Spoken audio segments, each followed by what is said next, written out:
మాతృదేవో భవ. యా కుక్షి వివరే కృత్వా స్వయం రక్షతి సర్వతః నమామి జననీం దేవీం పరా ప్రకృతి రూపిణీం కృచ్ఛేణ మహతా దేవ్యా ధారితోహం యదోదరే తత్ప్రసాదాత్ జగద్దృష్టం మాతర్నిత్యం నమోస్తుతే. పృథివ్యా యాని తీర్థాని సాగరాదీని సర్వతః వసంతి యత్ర తాం నౌమి మాతరం భూతి హేతవే. మాతృదేవో భవ పితృదేవో భవ. ఇప్పుడు మనము చాలా మంది కోరిక మేరకు శని భగవాన్ అంటే ఈ రోజు నుంచే ప్రారంభం అవుతున్నది 2026 సంవత్సరం. ఈ సంవత్సరం రోజుల్లో ప్రధానంగా ఉండేటువంటి గ్రహాలన్నిటి గురించి కూడా మనం సంవత్సర ఫలితాల్లో చెప్పుకున్నాము. కానీ కొంతమంది ఎక్కువగా శని భగవాను యొక్క దృష్టి చేత కానివ్వండి, స్థాన బలం కానివ్వండి, స్థానం బలం లేకపోవడం వల్ల కానివ్వండి, శని భగవానుడి చేత బాధింపబడేటటువంటి వారు ప్రత్యేకించి మాకు శని గ్రహ ప్రభావం ఈ 2026 సంవత్సరంలో ఏ ఏ రాశుల వారికి ఎలా ఉంటుంది చెప్పమని అడగటం జరిగిందండి.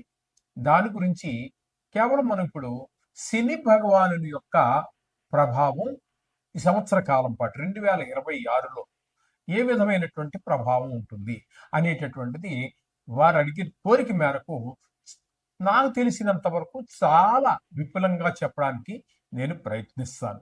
ఇక్కడ ఈ సంవత్సర కాలం పాటు కూడా ఈ శని భగవానుడు మీన రాశిలోనే సంచారం చేస్తూ ఉన్నారు. అయితే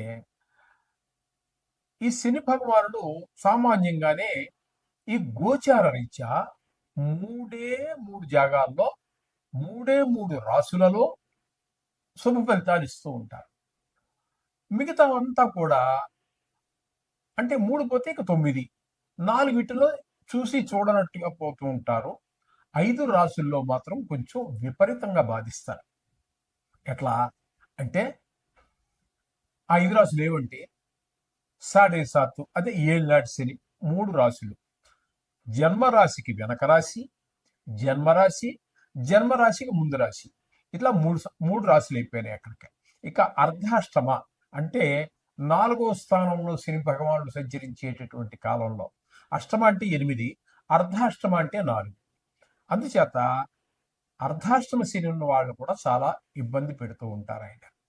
అలాగే అష్టమ శని, అష్టమ స్థానం అంటే ఆయుస్థానం, ఆయు కారకుడు కూడా ఈయనే. కాబట్టి అష్టమ శని అనేటటువంటిది కూడా చాలా ప్రమాదకరమైనటువంటిది, కొంచెం ఎక్కువ ఇబ్బందులు గురి చేసేటటువంటిది. కాబట్టి ఈ ఈ 5 రాశుల్లో చాలా ఎక్కువగా ఇబ్బంది పెడుతూ ఉంటారు. మిగతా 4 చూసి చూడట్టుగా అట్లా వెళ్ళిపోతూ ఉంటుంది. మామూలుగా 3 మాత్రమే ఆయన యోగిస్తారు. అయితే ముఖ్యంగా చెప్పవలసింది ఏంటంటే చాలా మంది చెప్తున్నారు, మరి ఎంతవరకు నిజమో తెలియదు, కానీ వీటికి దృష్టులు యొక్క పని లేదు. కొన్ని విశేష దృష్టులు శని భగవానుడికి ఉన్నాయి. 3 గ్రహాలకు విశేష దృష్టి ఉన్నాయి, అందులో శని భగవానుడు ఒకడు. అయితే ఈ విశేష దృష్టులు దీనికి సంబంధం లేదు. అలాగే యోగములు కొంతమంది చెబుతున్నారు, అది ఎంతవరకు తెలియదు, కానీ నా పరిజ్ఞానం సేకరించిన వరకు గోచారంలో యోగములు ఏర్పడవు. ఏ గ్రహం ఏ గ్రహంతో అయినా యుతి ఏర్పడుగాక, కానీ అక్కడ మరి వ్యక్తి అంటే మానవులకు చెప్పేటటువంటిది మరి ఏంటి దేశానికి సంబంధించి వాటి గురించి చెప్పేటటువంటి వాటి విషయాన్ని పక్కన పెట్టండి. మనం మానవులు చెప్పుకునేటటువంటి జ్యోతిష్యంలో మాత్రం యోగములు ఏర్పడవు. ఇది ఒకటి మీరు గమనించుకోండి. అంటే నా ఛానల్ అభిమానించే వారి కోసం నేను చెప్తున్నాను, దీన్ని ఏదో కాంట్రవర్సీ చేయడానికి కాదు. ఓకే, ఈ విధంగా ఉంటుందండి. ఏ గ్రహం యొక్క గోచారంలో ఫలితాలు ఇదే విధంగా ఉంటూ ఉంటాయి. అయితే ఈ వీటి నుంచి మనం తప్పించుకునే మార్గమే లేదా అంటే ఉన్నాయండి, చాలా మార్గాలు. ఇక్కడ ఈ శని త్రయోదశి అనేటటువంటిది మనకి త్రయోదశి రోజున శనివారం రోజున త్రయోదశి కనుక ఏర్పడినట్టయితే దాన్ని శని త్రయోదశి అంటారు. ఆ శని త్రయోదశి రోజున అంటే రోజు మనం పూజ చేసుకోవచ్చు, అది వేరే విషయం. ఆ రోజు మనం చేసేటటువంటి శని భగవానుడు చేసే పూజ మాత్రం చాలా విశేషమైన ఫలితాలు ఇస్తుంది. అందుచేత ఆ దోషాలు చాలా తొలగిపోయేదానికి అవకాశం ఉంటుంది. ఇటువంటి శని త్రయోదశులు ఈ 2026 సంవత్సరంలో 5 సార్లు వస్తున్నదండి. ఎన్నిసార్లు? 5 సార్లు శని త్రయోదశి వస్తున్నది. ఆ డేట్లు కూడా నేను చెప్తాను. మీరు రాసుకునేవాళ్ళు రాసుకోండి. 30 అంటే లేదంటే నేను కొంచెం మీరు రాసుకునేదాకా ఆగడం కుదరదు కానీ మళ్ళీ మళ్ళీ వినండి, రాసుకోండి. మీకు రాసుకోవడానికి వీలుగా ఉండేటట్టుగానే నేను చెప్తాను. 31వ తారీఖు జాన్యువరి నెల 2026 ఈ నెల ఇప్పుడు జరుగుతున్నది. ఈ రోజే 1వ తారీఖు కాబట్టి ఈ నెలలోనే 26వ తారీఖున ఒక శని త్రయోదశి వస్తున్నది. అలాగే 13వ తారీఖు జూన్ నెల 2026 సంవత్సరంలోనే మరి రెండోసారి వస్తున్నది. ఇక మూడోసారి ఎప్పుడు అంటే 27వ తారీఖు 6వ నెల. 6వ నెలలో 2 వస్తున్నాయి. చూసారా? 13వ తారీఖు ఒకటి వస్తున్నది, 27వ తారీఖున ఒకటి వస్తుంది. 2026 ఇది గుర్తుపెట్టుకోండి. అట్లాగే 4వసారి 24వ తారీఖు 10వ నెల 2026 ఆ రోజున కూడా శని త్రయోదశి వస్తున్నది. ఇక 5వసారి ఎప్పుడయ్యా అంటే 7వ తారీఖు 11వ నెల అంటే నవంబర్ నెల 2026 ఈ 5 రోజుల్లో 5 సార్లు వస్తుంది శని త్రయోదశి అనేది. ఆ 5 సార్లలో మీరు ఈ శని భగవాన్ యొక్క దుష్ప్రభావం వల్ల బాధితులు అయితే ఎవరైతే ఉన్నారో ఇప్పుడు మనం చెప్పుకున్నాం కదా, జన్మంలో శని ఉన్నవారు అది అంటే అది కూడా ఏళ్ళనాడు శనిలోకే వస్తుంది. ఒకవేళ జాతకంలో కూడా ఉందనుకోండి, దాన్ని బాలారిష్టం అంటారు. ఏ పని ముందుకు వెళ్ళనటువంటి పరిస్థితులు ఉంటాయి. ఆ విధంగా జన్మంలో శని ఉన్నప్పటికీ కూడా ఈ ఏళ్ళనాడు శని కాకుండా జాతక రీత్యా కూడా జన్మల్లో శని ఉన్నటువంటి వారు, అలాగే ఇక్కడ మన గోచారంలో శని ఉన్నటువంటి వారు 5 రాశుల్లో ఈ అర్ధాష్టమంలో కానీ ఇట్లా ఈ 5 రాశులు మనం చెప్పుకున్నాం కదా, వీటిలో ఏ ఒక్కరైనా ఎక్కువగా బాధపడుతున్నట్టయితే వాటిని ఆ రోజున మనం విశేషంగా తైలాభిషేకం ఇచ్చటం కానీ, లేదా నువ్వులు దానమిచ్చుకోవటం కానీ, ఇంకా కొన్ని కొంతమంది మీద మిగతా గ్రహాల యొక్క పరిస్థితి బాగలేనప్పుడు ఈ ప్రభావం మరింత ఎక్కువ అవుతూ ఉంటుంది. కాబట్టి అటువంటి వారికి కొన్ని వ్రతాలు చెప్పబడి ఉన్నాయండి. అవి నేను ఇప్పుడు చెప్పబోతూ ఉన్నాను. దీన్ని ఈ శనిదేవుని యొక్క వ్రతం అనుకోండి, పూజా విధానం అనుకోండి, అది చేసే విధానం ఏంటి, దాని ఫలితాలు ఏ విధంగా ఉంటాయనేది మనం ఒకసారి ప్రస్తావిద్దాము. మొట్టమొదటిగా మామూలే గణపతి పూజ, అది ఆదో గణనాయక అంతే, లేకుండా ఏ పూజ ఎప్పుడు ఏది జరగదు. కాబట్టి మొదట్లో గణపతి పూజ చేసుకోండి. తర్వాత మండపారాధన చేసుకోండి. మండపారాధన తెలుసుందే కదా, అంచేత మీకు తెలియకపోయినప్పటికీ పురోహితులు తప్పకుండా చేస్తారు. ఆ మండపారాధన అంతా ఉంటుంది. దానికి వాడేటటువంటి ఓన్లీ అంటే అన్ని గ్రహాలు చేస్తారనుకోండి, ఈ శని భగవానికి ఉపయోగించే వాటిల్లో నల్లటి నువ్వులు వాడాలి. అలాగే అంటే రంగు వేసినవి కాదండి, ఈ మధ్య రంగు వేసి అమ్ముతున్నారు. తెల్ల నువ్వులు అని చెప్పి కొన్ని ప్రాంతాల్లో పడుతూ ఉంటాయి. ఆ తెల్ల నువ్వులకి రంగు వేసేస్తున్నారు, హెయిర్ డై వేసుకున్నట్టుగా. అటువంటివి కాకుండా అది కొంచెము స్నఫ్ కలర్లో అంటే ముక్కుపొడి రంగులో, చింతగింజ రంగులో ఉంటూ ఉంటాయి. వాటిని మాత్రమే వాడండి. అర్థమైందండి? అంచేత ఆ నువ్వులు దానం ఇచ్చుకోవటం కానీ, పూజలో వాడేటప్పుడు కానీ ఆ నువ్వులనే వాడండి. అలాగే నువ్వులు దానం ఇచ్చుకోవడం కూడా ఒక ప్రక్రియ ఉన్నది. అలాగే నువ్వులతోటే దీపం పెట్టండి. నువ్వుల నూనె ఉంటుంది, ఆ నువ్వుల నూనెతోటే దీపం పెట్టండి. అలాగే వస్త్రం మామూలుగా అన్ని గ్రహాలకి మనం ఆయా సంబంధమైన రంగులు సంబంధించి వస్త్రం పెడుతుంటాం కదా, అక్కడ నల్ల వస్త్రం శని భగవానుడికి పెట్టండి. ఇవి ఉండండి. అయితే ఆ రోజు పూజ చేసే విధానంలో ఆరోగ్యం సహకరిస్తే పూర్తి రోజంతా ఉపవాసం ఉండండి. లేదు అంత ఆరోగ్యం సహకరించదు, బీపీ, షుగరు, థైరాయిడ్ ఇత్యాదులు రకరకాల అందరికీ ఉంటున్నాయి కాబట్టి అటువంటి వారు అల్పాహారం కూడా తీసుకోవచ్చు. అలాగే ఉపవాసం ఉన్నవాళ్ళు ఉపవాసం ఉండొచ్చు. ఏదైనా ఈ విధంగా మండపారాధన అంతా చేయాలి. చేసిన తర్వాత ఈ దానం ఇచ్చుకోవటం, హోమము, అజపము ఇవన్నీ ఉన్నాయి. ఈ విధంగా పూజ చేసుకోవటం వల్ల ఈ ప్రభావం వీళ్ళందరికీ కూడా ఇప్పుడు మనం చెప్పుకున్నటువంటి 4, 8, 7.5 అంటే 7 నాటి శని ప్రభావ దోషాలన్నీ కూడా పూర్తిగా తగ్గుతాయి.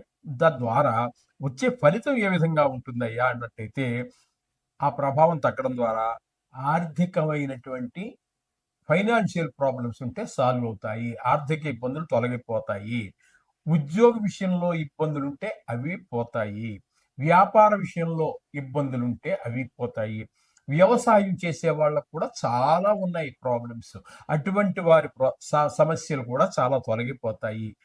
అలాగే ఇప్పుడు మనం పై చెప్పుకున్న వాటిలో ఆ దోషం పోవడం ద్వారా మంచి పురోగతి సాధించగలుగుతారు, ఉద్యోగం కావచ్చు, వ్యాపారం కావచ్చు, వ్యవసాయం కావచ్చు.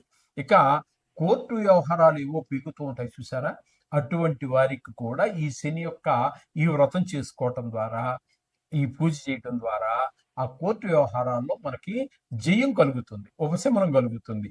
ఇక కొంతమందికి ఆరోగ్యం బాగుండదు, అష్టమస్థితి ఉందనుకోండి, అది ఆయుస్థానం, ఆయుష్కారకుడు, అది వాళ్ళకి కొంచెం ప్రాణభయం ఉండేటువంటి అవకాశం ఉంటుంది, అటువంటి వాళ్ళకి అనారోగ్యాలు వచ్చే అవకాశం ఉంటుంది, వాళ్ళందరికీ కూడా ఆరోగ్యం బాగుండేటటువంటి ఉంటుంది, దీర్ఘాయుష్ వస్తుంది. అలాగే చతుర్థ స్థానం అనేటప్పటికి అర్ధాష్టమ శని అంటున్నాం, అది 4వ స్థానాన్ని మనం సుఖస్థానంగా చెప్పుకుంటున్నాం, ఆ సుఖాలన్నిటికీ దూరం అయిపోతూ ఉంటాడు. కాబట్టి ఈ పూజ చేయటం ద్వారా ఆ శని భగవానుడు శాంతించడం ద్వారా మనం అన్ని సుఖాలు పొందగలుగుతాం.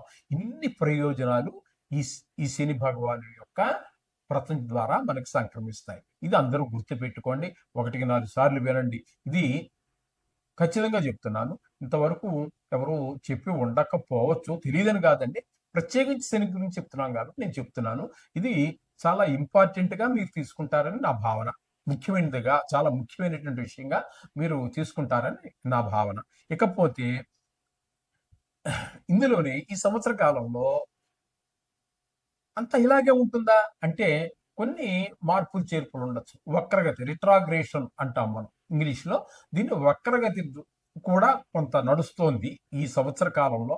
అదేంటంటే ఎప్పుడంటే 2026లో 7వ నెలలో, అంటే జూలై నెలలో ప్రారంభం, 26వ తారీఖున ప్రారంభమయ్యి 10వ తారీఖు 12వ నెల డిసెంబర్ 26 వరకు కూడా వక్రగతిలో, అంటే సుమారుగా 137, 138 రోజుల పాటు అక్కడ సంచారం చేస్తున్నారు.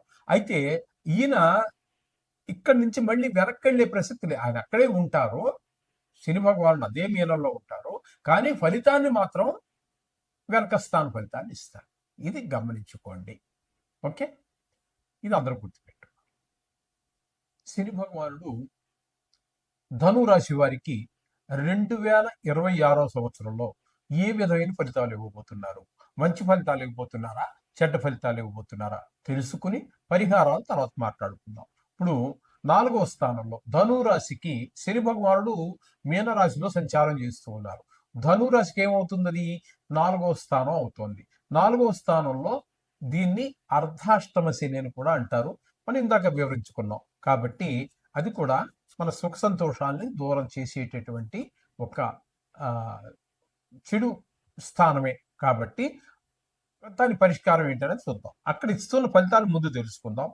ఇక్కడ వాతశూలం మనః క్లేశం స్వస్థాన హానికృతు ప్రసూతి దేహ పీడాచ సూర్యపుత్ర చతుర్గత.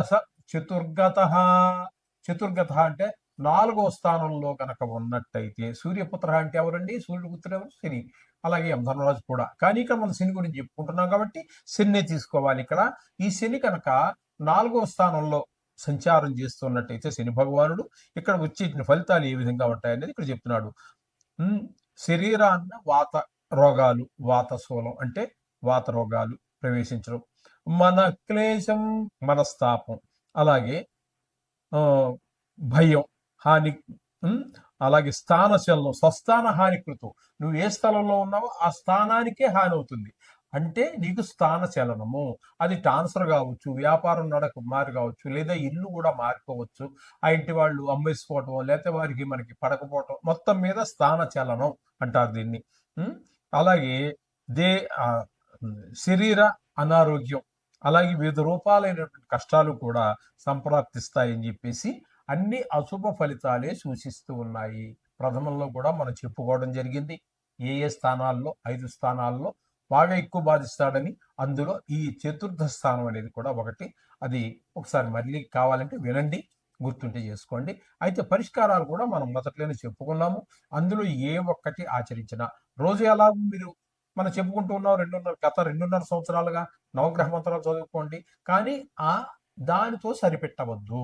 ఎందుకని అన్నట్టయితే ఇది సంవత్సర ఫలితాలు. ఇప్పుడు మనకి జ్వరం 100 ఉందనుకోండి, ఒక రకమైనటువంటి టాబ్లెట్ సరిపోతుంది. మరి 102, 103, 104 వచ్చిందనుకోండి, అప్పుడు మనం ఏం చేస్తారు వాళ్ళు, ఆ పారాసిటమాల్‌తో పాటు ఒక యాంటీబయాటిక్ టాబ్లెట్ కూడా ఇస్తారు. డోసు చాలదు ఆ రోజు చదువుకునేటటువంటిది. కాబట్టి ఇది మనకి కొంచెం ఎక్కువ కష్టాన్ని కలిగించేది కాబట్టి, దీనికి తగింది, సూటబుల్ అయింది, మీ ఆర్థిక స్థితికి తగినటువంటి పరిష్కారాన్ని ఎంచుకోండి. అది చేసుకోండి. అన్ని శుభాలు జరుగుతాయి. శుభం.